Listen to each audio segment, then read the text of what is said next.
what's interesting is I think it's more appropriate to be aggressive, and by aggressive I don't mean physically aggressive, but like orally aggressive when arguing with a man than it is a woman. Yes, like, it's a completely different strategy. Seeing a man argue with a woman and being aggressive.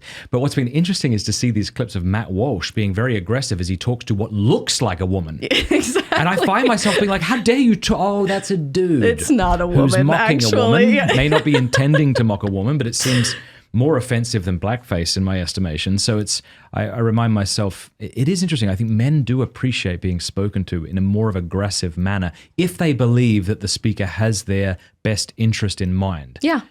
Do you agree with that? I mean, how many women talks do you go to where the one on the stage is like, suck it up and be better? Like, there's a lot of men's talks where we're told that and we love it. Yeah. But again, we love it because, to use an example of Jordan Peterson, we think he loves us. We think he wants what's best for us, right? So when he says, like, get your shit together and you're like, thank you. You're right.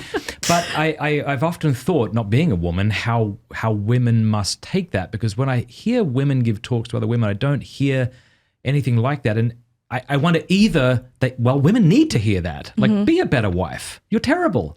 You say, well, I can't cook. Get a frigging cookbook, right?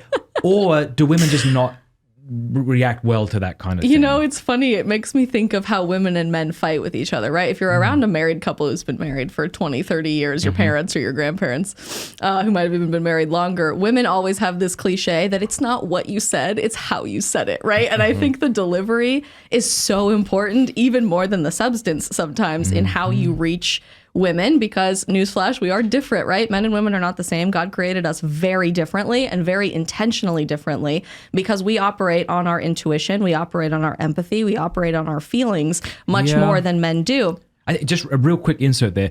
That might be true, but I don't think it's unreasonable to object to somebody based on how they said something. I think that's a completely reasonable thing that men need to take stock of. No, absolutely. Yeah. I totally agree with that. I think it's just in marrying the facts and the feelings side of things together. Yeah. That's the missing link that I think is going to be the game changer for how to reach Generation Z with truth in a truthless world.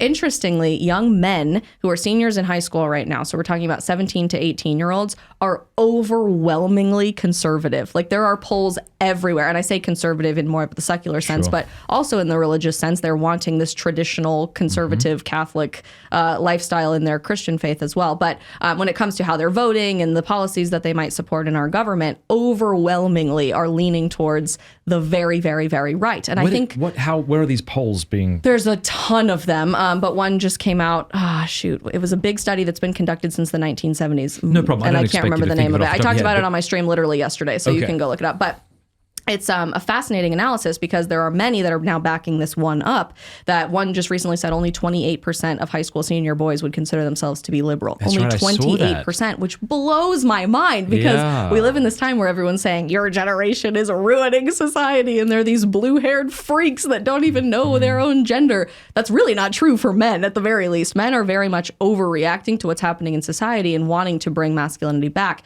And I think a lot of that has to do with the Ben Shapiros and the Matt Walshes and the Jordan Petersons of the world who have taken this very aggressive approach and the facts don't care about your feelings highway that's been so effective for men because men operate outside of the realm of emotions. You guys think about one thing at a time. This goes back to my science neuroanatomy route. Definitely true. You have the nothing box, which I fundamentally cannot understand. Like if you're listening to this right now and your husband or your boyfriend or fiance says, I'm thinking about nothing, he's probably actually thinking about nothing. He's not lying to you. Don't make up ideas in your brain, but men have the capacity to do that women don't. I think this is right. And the more I've gotten to know my good wife, the more I've seen this to be the case. Someone used the analogy of, well, even take, for example, our different laptops. You open up my laptop, I might have 2 windows open. Yep. She has 18,000 windows open. Actually, I did a Skype chat with Ori, our friend from Locals, and she shared her screen with me, and I nearly fainted seeing how many tabs she had pulled up there. She has the worst tabs I've ever seen. That's like a good analogy maybe for the male and female brain, where my wife's thinking of 1,000 things at once, and I'm really only can think of 1 or 2 things. Yeah, you have one tab open, and then when you're ready to move to the next tab, you close that one. Yes, we open up 40,000 tabs at the exact same time, which is why things all run together. So I actually just had a really interesting conversation recently with Charlie Kirk about this, about we're winning with young men because men are responding responding to the facts of things. They're responding to the aggressive approach. They're responding to the more 30,000 foot level of things. I think we're really losing with women, and the polls are exactly the opposite with women my age. They are increasingly more and more and more liberal with time, which I find interesting because we're negating all of the emotion in the conversation. And I think there's a need to mirror and marry those things because we're not robots, we're not computers, we're not animatronic algorithms that operate outside of feelings. We have souls, and we were created that way for a reason, to have empathy with one another, to see God in somebody else, because that's how God created them, right? In his own image. And we're missing all of that. I think this is true of both men and women. I mean, maybe it's more true with women, I don't know. But I mean, advertisements, if it was merely about the facts, they would just list bullet points on their advertisements with like, here are the links to click to follow up on the studies that show that this is the most reliable automobile or something like that. No, all adverts first prey upon your feelings, and then hopefully your feelings align with something that's true. Yeah, like a car advertisement. Think about that, for example. I drive a Jeep Wrangler. I'm a very Colorado girl through and through. It's my dream car. I love my car. Every time you're on TV watching football on Sunday afternoon, if you see a Jeep commercial, they're driving through the rugged mountains on a four-wheel drive trail in Colorado, and it speaks to your sense of adventure. Whereas the majority of Jeep people seem to be women. This is true. This is true. This bothered me immensely because about 4 years ago, I bought a Jeep Wrangler. Did you really? I thought, what a manly car. How cool am I? Not cool, because every Jeep I passed, there was a Sheila in the front. And you tell me what this means. They have rubber duckies on the dashboard. I do not like this. I'm so glad you asked. I love the ducky thing, and I just had to explain this to my fiance. We were at the store, and at the front of the store in Target, there's like the little dollar stop or whatever where things are super cheap. We were looking for a white elephant gift for his family gift exchange coming up, and I saw the cutest little rubber duckies on sale for $1, and I just gathered as many of them up as I could because there's this tradition that I didn't learn until I bought a Jeep Wrangler, that you duck other people's Jeeps. So when you see a Jeep out and around town, you take a rubber ducky and you put it on the handle of their driver's side door. So you collect them over time because other random people have given you a duck as part of the Jeep club. See, it's the same reason we do the Jeep wave when we drive. I hate that so much. I can't even express it to you. So I'm really glad. Maybe it is more of a woman thing. I don't know. I want like He-Man figurines maybe. There you go. I have a cute little hula girl on my dashboard. She's cute. There you go. Well, thank you for explaining that to me, because I've wondered what the bloody hell's going on. How do we get onto Jeeps? Feelings. Feelings, your sense of adventure, right? Yeah. The commercials, the advertisements, even posts that you see on social media, it's all very adventurous, outdoorsy people. They want to get out in nature.